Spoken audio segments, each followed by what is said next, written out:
Welcome back, everybody, to the 2018 Pokemon Video Game Portland Regional Championships. My name is Duiha, and joining me at the desk is Lendul, and we are ready to continue on with the top 8 here.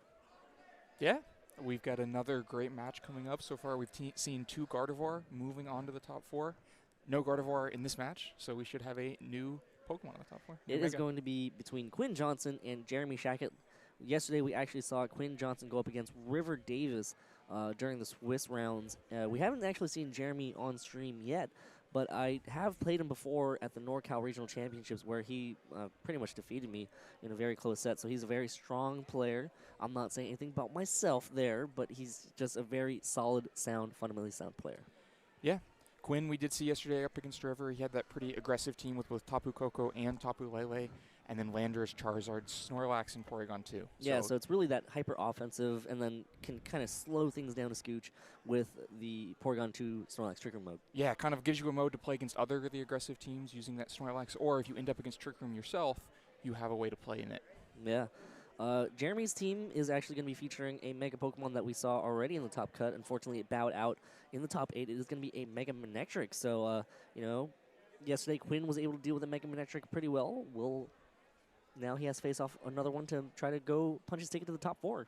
Yeah, it's another thing where these very aggressive teams can handle some of the debuffs that are coming out from things like the Mega Manectric because they can do so much damage so quickly that there's not enough time for the debuffs to add up.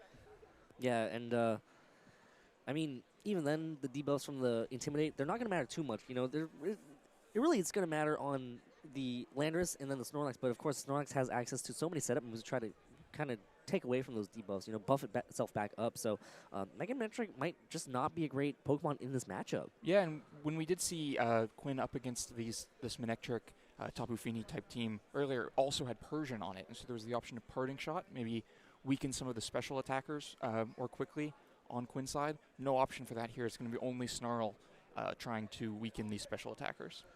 Yeah, and again, it's also, Manectric might not even be the best in its Mega form because you also want to try to save that Lightning Rod ability that Manectric has before it Mega Evolves to kind of try to divert away from what Tapu Koko really wants to do. Yesterday we actually saw the Gigavolt Havoc from Quinn's Tapu Koko, so, we saw it in the seniors finals when you kind of blow your Z move into an immunity, and in this case it's a better immunity because you kind of draw it away from anything anyways. And you're going to give a special attack boost to Manectric. Yeah.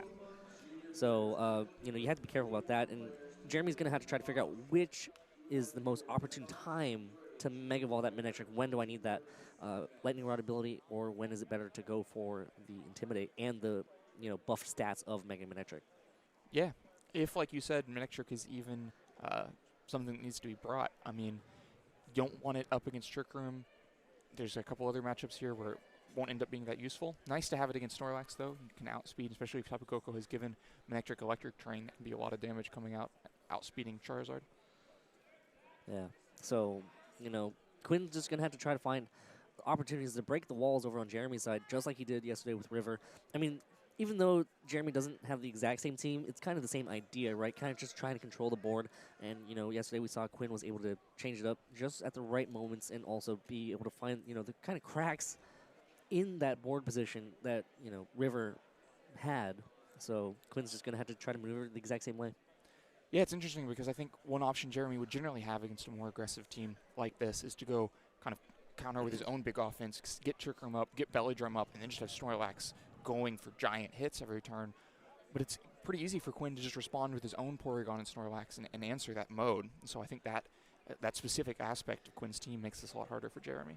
Yeah, so Quinn hailing from the Pacific Northwest. Jeremy, I'm actually not even sure where he hails from. I believe he is a West Coast player, so I don't think there's any players from too far away. This has been a pretty good top cut. And the next match between Gary and Sam, I know you wanted to see a lot of that, right? Oh, I'm so excited for that one. I think we've saved the best for last. I can't wait to see that Seismitoad. But first, we've got to see. We got one more match before that. We got, again, as we've already mentioned, Quinn Johnston versus Jeremy Shacket. So it's going to be tight. Yeah. These two Tapus, it's always interesting to have two on your team because you can end up kind of terrain warring with yourself. only the Feeney on Jeremy's side, but that does mean there's 3 total trains that can be brought out. And so we should see a lot of train changing. And so maybe for Quinn, sometimes he's going to end up accidentally changing his own terrain, just forced to by the field position, but it also gives him a way to change back to his terrain more easily because he has 2 different trains he's okay with taking. So once Tapu Fini comes out, gets rid of one of his trains, he can just respond with the other out of the back. Yep, and it looks like both players now are getting ready to jump into team preview. Here we go. Quinn Johnston with Tapu Koko, Porygon 2, Tapu Lele, Snorlax, Charizard, and Landorus Therian. Jeremy running Landorus Therian, Snorlax, Manectric, Cresselia, Celesteela, and Tapu Fini.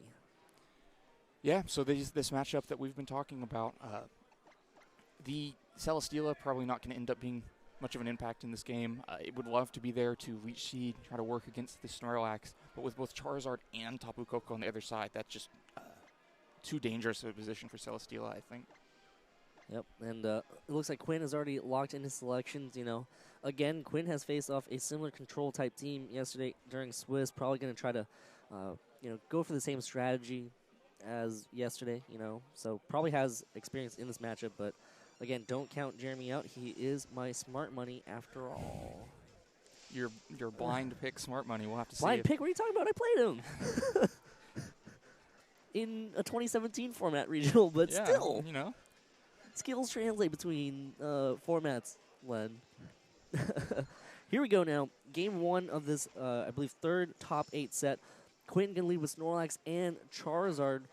Jeremy going to lead with Cresselia and Snorlax. So if Jeremy goes up for the Trick Room mode, that is going to be easily punished by Quinn with his own Trick Room mode. Yeah, the Snorlax already on the field to answer that Snorlax and Cresselia if Jeremy tries to immediately go for Trick Room. And if he doesn't, that just leaves Charizard, the fastest thing on the field, putting out so much damage and not under any immediate threat. I mean, it doesn't love taking Psychics and returns from Snorlax, but it's not like Charizard's going to be KO'd this turn from that stuff. Yeah, so Jeremy's going to have to try to figure out, is it going to be worth it to try to set up that Trick Room? Maybe Quinn might try to see through that and just possibly set up his own Snorlax at this moment. Yeah, I mean, if you belly drum with your Snorlax while the Trick Room goes up by your opponent, that's a pretty powerful turn. Yep, and then it's going to come down to which Snorlax is going to be slower under Trick Room. If that's even the case, Charizard Y is going to make its appearance, going to bring out the Drought. Again, Charizard Y is so strong because of its ability to bring out the sun and boost its own fire-type attacks, as well as getting access to Solar Beam right off the bat. So, that's a great coverage move for Charizard to have. Charizard going straight for the Heat Wave here. It is going to hit both Cresselia and the Snorlax, doing a pretty good amount of damage. A critical hit on the Cresselia as Snorlax on Quinn's side using Belly Drum here. It is going to move before Jeremy's Snorlax, which could be a sign of a speed tie or just that Quinn's is straight up faster, cutting its HP in half, maximizing its attack stat, and eating that Papa Berry, as the Snorlax over on Jeremy's side is going to go for a Belly Drum as well. Following suit, eating the berry, hanging on with just a little bit, but Cresselia now can easily set up Trick Room, so it's up to Quinn to know how his Snorlax is trained, right? Quinn knows, does my Snorlax min speed, or does it have a little bit of investment, or is it just like neutral? Yeah, even if it doesn't have investment, it may not be trained to be as low as it can possibly be. And so that could end up meaning that what we just saw there, where Quinn's Snorlax moved first, and so would be moving second under Trick Room, will be a consistent thing and not just a tie that turn. And if that's the case, this is a really dangerous position for Quinn, because if he loses his Belly Drum Snorlax to an attack from that other Snorlax... Ooh! The Snorlax over on the other side moves first here, and it hits the Snorlax on Quinn's side and gets the big one-hit KO there, so huge. Again, that possibly could have been all right, nice. Light Screen from Jeremy, again, playing that control game, trying to mitigate the amount of damage that can actually be output from Quinn's hyper-offensive team. So that's a big light screen right there to allow Snorlax and Cresselia not taking that much damage from those sun-boosted heat waves. Yeah, that light screen makes a huge difference here, because otherwise you're responding, well, yeah, I lost my Snorlax to that Belly Drum hit, but I'm getting my own giant sun-boosted heat wave off. But when then it's weakened by light screen, you're just not punishing the targeting of Snorlax nearly as hard, and so it's a much more free KO onto that Belly Drum boosted Snorlax for Quinn's side. Now Trick Room is up, that Snorlax is free to attack, free to start recycling and healing if it really feels like it needs to, and you have 2 special attackers out for Quinn's side. This is looking like it could get out of control very quickly. Yeah, so before this match, we actually talked about how Manectric was only useful for mitigating the amount of physical damage with that Intimidate. It does have access to Snarl, but an even better boost is going to be Cresselia's Light Screen. That is going to come into play in this matchup, especially with how many special attackers Quinn has. Yeah, the other thing we talked about before this game was how important Snorlax was for answering Trick Room by Jeremy. It's already gone, and Trick Room's still up. Cresselia switching out here. Tapu Fini is going to take the field here. It is going to change the terrain into that Misty terrain to, again, mitigate the amount of damage that Tapu Lele can do under its preferred terrain. Snorlax going to use Return here instead. Just going to go ahead and KO that Tapu Lele easily because it is belly drummed and set up. And again, this Heat Wave not going to do much damage to that Tapu Fini, not even going to damage at all because it avoids it. And that Light Screen doing so much. Critical hit! Big critical hit. That's massive because the critical hit then ignores the boost from that Light Screen, so that does way more damage. It's able to pick up the KO onto Snorlax, and that means that instead of Snorlax being out here for another turn or 2 turns, getting off those giant returns with the belly drum boost under Trick Room, it's gone, and that big offensive pressure for Jeremy is gone. This game is suddenly back in the mix. I mean, this looked like it was going to be a blow-away win for Jeremy in Game 1, and that one critical hit really changes the face of this game. Cresselia switches in as Landis-Theron is going to be Quinn's last Pokemon. The Intimidate's not going to matter. Now, again, Sun is actually kind of close to expiring, so Charizard really wants to start going for Solar Beams if it has it onto that Tapu Fini slot. Yeah, there's still a couple more turns of Sun here. There's a little bit of time. I think Cresselia also needs to go down. You don't want to start letting ice attacks from that Cresselia onto your Landorus if you're Quinn. With just 2 Pokemon left, you need to be very careful to preserve both. And then you also need to worry about Tapu Fini Muddy Waters. Luckily, you do still have the Sun weakening those Muddy Waters, because otherwise that's so much damage on both Charizard and Landorus. But if you allow the Sun to expire, then, yeah, things start to get really rough. Yeah, and again, that critical hit might be pretty big if Quinn can somehow pull this off. Landorus and Charizard obviously do not enjoy functioning in the Trick Room mode. Really just trying to stall out this Trick Room and wait for it to expire to be able to... But Trick Room will expire in the same turn Sun expires. So if you stall out that Trick Room, you're also stalling out your own Sun and really what your answer is to the Tapu Fini. Cresselia revealing Ally Switch. That is going to be a mind game throughout the rest of the set now. As Tapu Fini revealing Trick. Going to go ahead and trick the items. It is going to be a... Choice Specs, Landers, and then Choice Scarf. I believe it's still locked into Trick then because it just got another Choice item. Yes, that's correct. And here comes a Solar Beam. It is going to hit that Cresselia, what was that Tapu Fini, so that does no damage at all. Again, Light Screen. Landers using Rock Slide hits both Pokemon, does a little bit of chip damage to that Cresselia. Does that Cresselia have a berry that's going to be close as to whether or not it's actually in range? Yeah, that was a really interesting turn. The Ally Switch coming in really important there, meaning that Solar Beam in one of the last couple turns of Sun hits Cresselia rather than hitting Tapu Fini.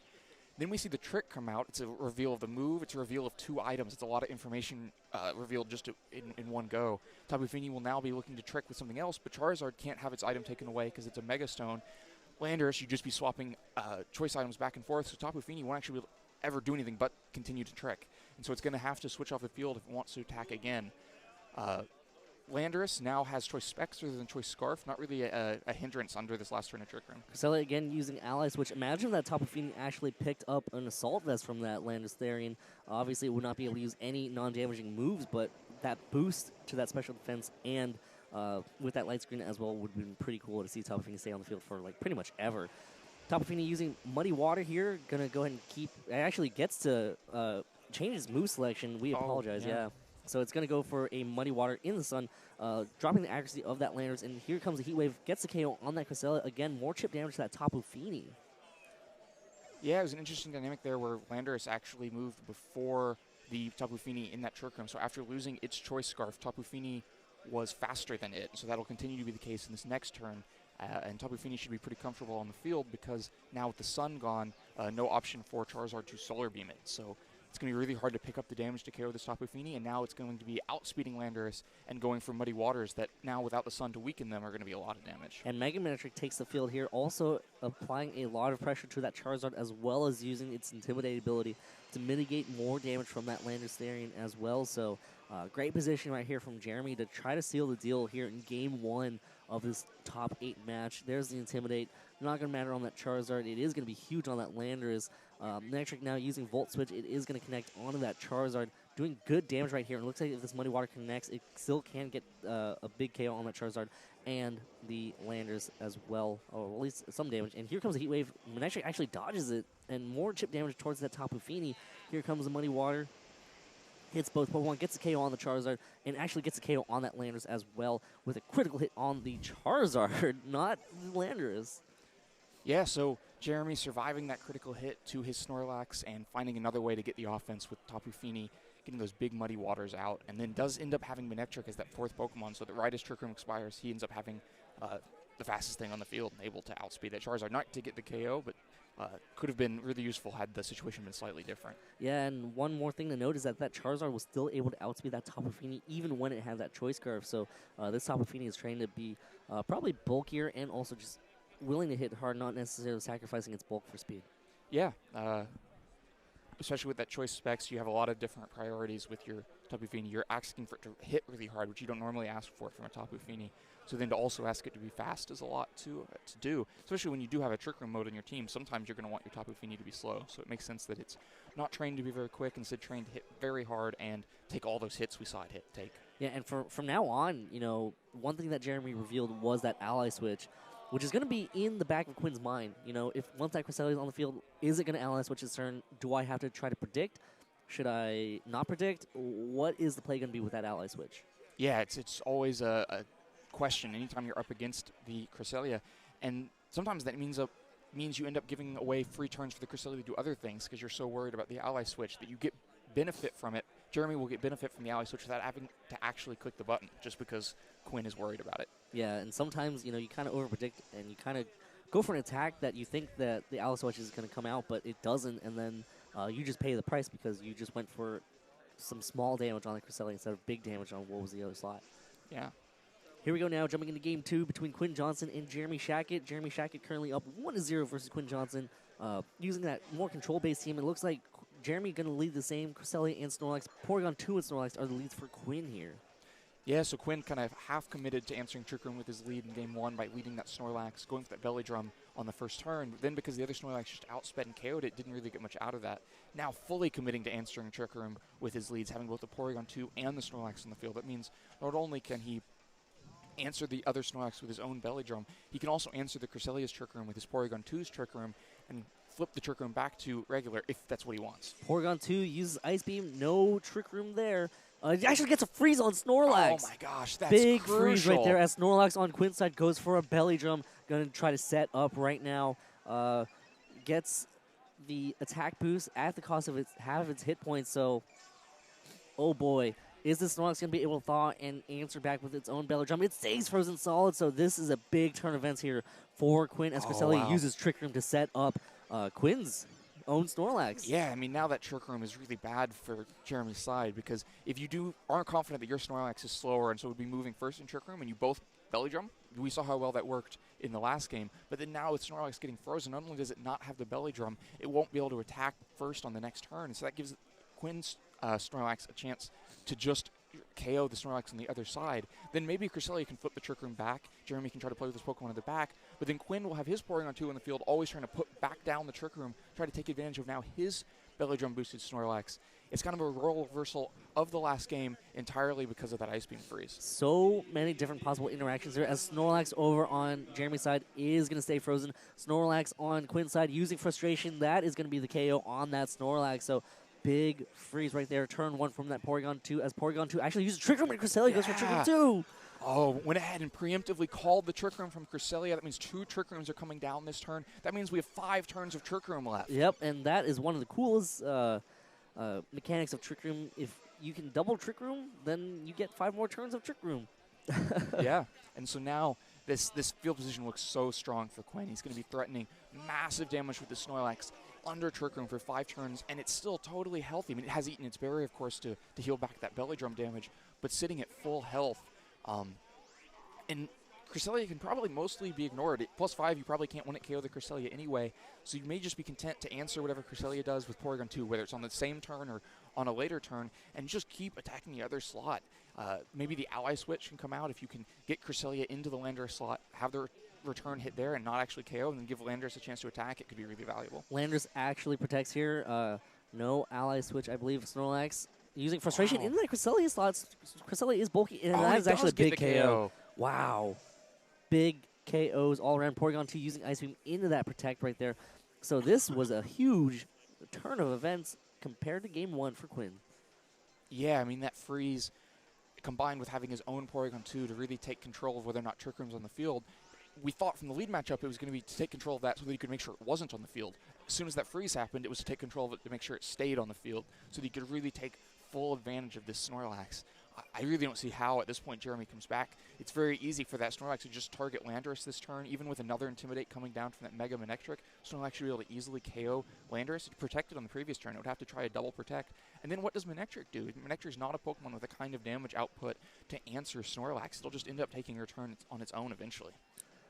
And even at -4, that's not going to mitigate the amount of damage that this Snorlax is putting out. There is another KO, and it looks like Porygon 2 going to use Ice Beam into that Landorus Therian. This is going to be pretty important information as to how much damage that does. That actually almost gets a 1 KO, so signifying that that Landorus is probably not an Assault Vest variant. Rock Slide comes out, going to land and do absolutely no damage whatsoever to Porygon 2 and Snorlax. Wow. Yeah, it's interesting that return went into Manectric, maybe expecting to be able to get both KOs with the Ice Beam and the return. And so ends up allowing Landorus to attack here, but of course that one Rock Slide isn't nearly enough to change the course of the game. Absolutely not. So well-played position right there from Quinn. Strong adjustments, but of course that freeze was so big to not allow Snorlax on Jeremy's side to be able to set up and try to take advantage of it in Trick Room. Yeah, I mean, Quinn has to play with the situation he's given, right? He played really well once the Ice Beam freeze happened. He identified that now suddenly the Trick Room was on his side, that he could try to sweep with the Snorlax and executed it really well. You know, Jeremy's got to feel very unlucky that that freeze happened. That's an unfortunate game. But you also can only play the situation you're dealt, and I think Quinn did really well at taking the most full advantage of that freeze that he could. You have to note, though, it's kind of risky thinking that that Snorlax is a speed type, because in the 4 interactions that we've seen, Jeremy's Snorlax was under normal circumstances, but then it would always move first under Trick Room as well. Yeah, I think at this point it's clear that that Snorlax is actually, in its stats, slower than Quinn's Snorlax, and so I think both players will be aware of that, trying to manipulate the Trick Room situation to, have their Snorlax moving first. For Jeremy, that means wanting Trick Room up. For Quinn, that means wanting Trick Room not up, and unless the freeze happens again. Yeah, well, that's one way to do it. Another way to do it is just reverse the Trick Room as it comes right back up as well. So Quinn has to be thinking right now, is that Snorlax faster, or is my Snorlax faster? He is probably the one that knows, unless there's like a common Snorlax EV spread, even at minus nature. I don't know. So, yeah, boy. It's going to be a tough call, Yeah, and I think Quinn made the right play in committing to that Porygon 2 Snorlax lead. We'll have to see if he goes for it again in Game 2, because we didn't really see how that would normally play out if the freeze doesn't happen. I think it's a very different path the game takes, but it's still the right tools Quinn needs to answer that Cresselia Snorlax lead from Jeremy's side. Here we go now, jumping into Game 3 between Quinn Johnston and Jeremy Shacket. Game 1, pretty heavily in Jeremy's favor. Game 2, heavily in Quinn's favor because of that freeze. But again, it's just going to come down to whose Snorlax reigns supreme. Yeah, unless one of these players thinks they have a way to circumvent the Snorlax problem, not try to go Snorlax versus Snorlax and answer it with other options. Maybe that means like a big Electrium Z from Tapu Koko. We'll have to see. Snorlax and Cresselia take the field. No change whatsoever from Jeremy's side. As Porygon 2 and Snorlax, Quinn deciding to lead the same. And again, there's so many different interactions that could possibly happen here. You could easily go for a Trick Room. You could possibly go for a double Trick Room. You could possibly go for the Ice Beam again. For the Ice Beam. You could just allow Trick Room to be set up. So there's just so many different interactions here. I would expect both Snorlaxes to Belly Drum, though, and then it's going to be coming down to these 2 support Pokemon trying to find a way to help their Snorlax attack first, or maybe for Cresselia, and also could be an option on the Porygon 2 on Quinn's side to Ally Switch, get something out of that. Here comes the Ice Beam. Is there going to be another freeze on that Snorlax? No freeze. Snorlax on Quinn's side. Going to go ahead and set the Belly Drum. Going to go ahead and maximize its attack stat. It looks like Snorlax on Jeremy's side should be able to go for a Belly Drum as well. And Cresselia, it looks like it's going to be setting up that Trick Room. So looks like the favorite might be in the advantage might be in favor of Jeremy. Yeah, Quinn's Snorlax continuing to move first.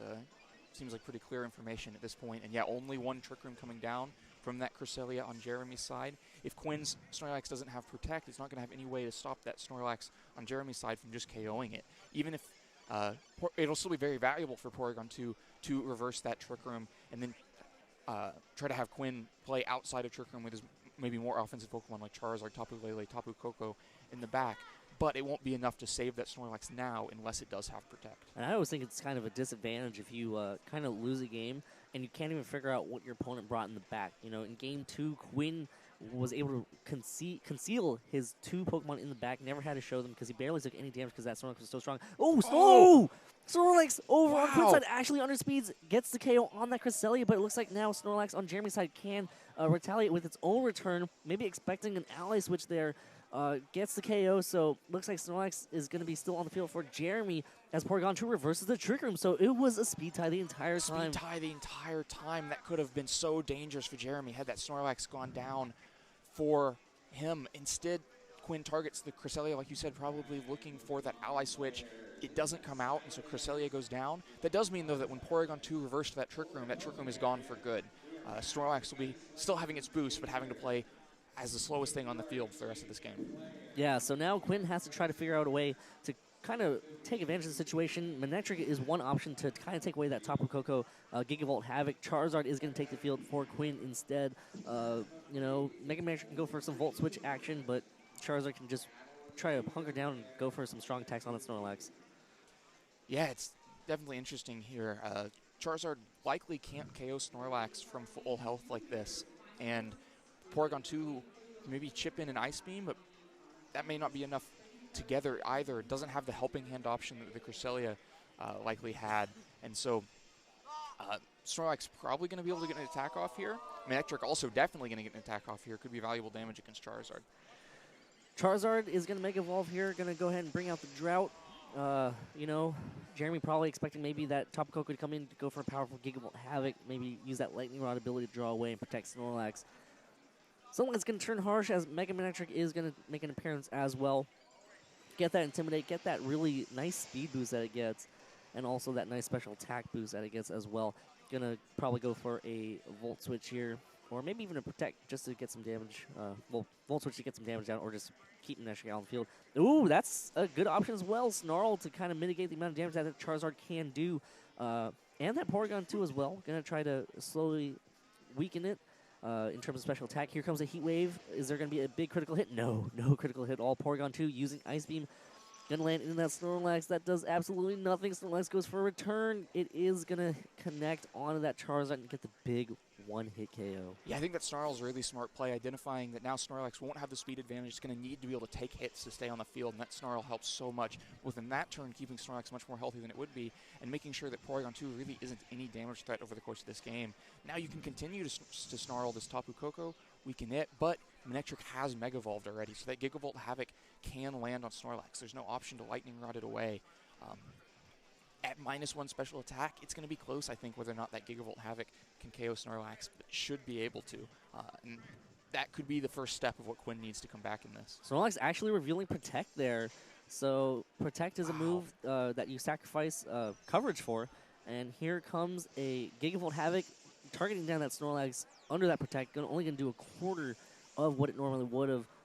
This is going to go ahead and allow Mega Manectric to actually go for a Snarl play and try to weaken the damage later on for a Thunderbolt. Yeah, it's really interesting, though, that Manectric was outsped by this Tapu Koko, not getting the Snarl off before this Gigavolt Havoc, so it's really important that this Protect came out to weaken that damage. Snorlax still takes a decent chunk, the kind of chunk that makes you worry about that next Thunderbolt since you won't be able to Snarl it, and no Snarl coming out this turn. Here's the Sun Boosted Overheat, gets the KO on Tapu Koko. Overheat, so much damage.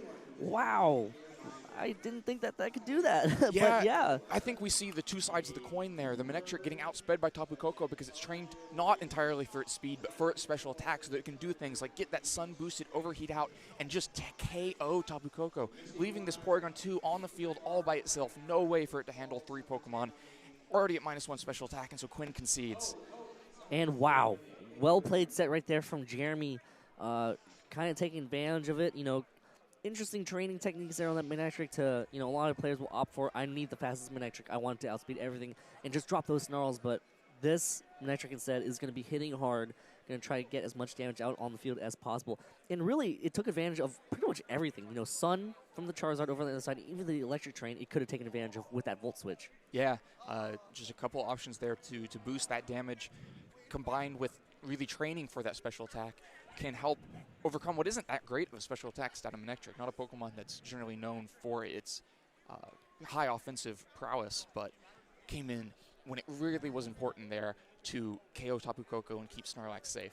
Yeah, and how about that last interactions between those two Snorlax before Snorlax on Quinn's side actually got KO'd? I mean, you and I both were fairly certain that it was going to be I was convinced Jeremy's, at this point, yeah. That Jeremy had a slower, for sure, Snorlax. Obviously, Quinn knew because he knew how his Snorlax was trained, right? So he knew it, but I actually had no idea. Yeah. But imagine how different that game would have been if Quinn actually targeted down the actual Snorlax instead of trying to play that ally switch mind game, right? Well, I think we would have seen a repeat of Game 2. Once, if either player had ended up with their Trick Room setter alive and the Belly Drum Snorlax Pokemon alive, that's such a strong position that the other player couldn't really react. In Game 1, that was Jeremy sweeping through only the crit, eventually making the game a little closer for Quinn. In Game 2, it was the freeze leading to that really strong advantageous position of both Porygon 2 and Snorlax allowing Quinn to sweep. In Game 3, we never saw either player establish that position because Quinn's Snorlax went down and the Cresselia and the Trick Room went down for Jeremy's side, so it came down to a much closer end. I think the last piece of information that was hidden throughout that match until it was revealed, like the crucial turn, was that Protect on Snorlax. We hadn't seen it yet. That Gigavolt Havoc had landed and KO'd. You know, with Overheat eventually landing and KOing Tapu Koko, probably Porygon 2 can't do it by itself anyway, but there might not have actually been the damage to break that Porygon 2 recover. And so you may have just seen a whole lot of Ice Beams eventually whittling some things down. If it was something like Landorus in the back, definitely a possibility. Yep, and you know, we talk about this every time that we broadcast one of these tournaments. You know, Pokemon is a very important game of information. You know, what do you reveal when? You know, Ally Switch coming out Game 1 was really just a way for Jeremy to say, respect this. Yeah, I think Ally Switch is a really interesting one because most like information reveal in Pokemon, you benefit from hiding it. Ally Switch is almost one you benefit from showing it off. Like, hey, worry about this. Keep this in the back of your mind the rest of the match. Yes. Anyways,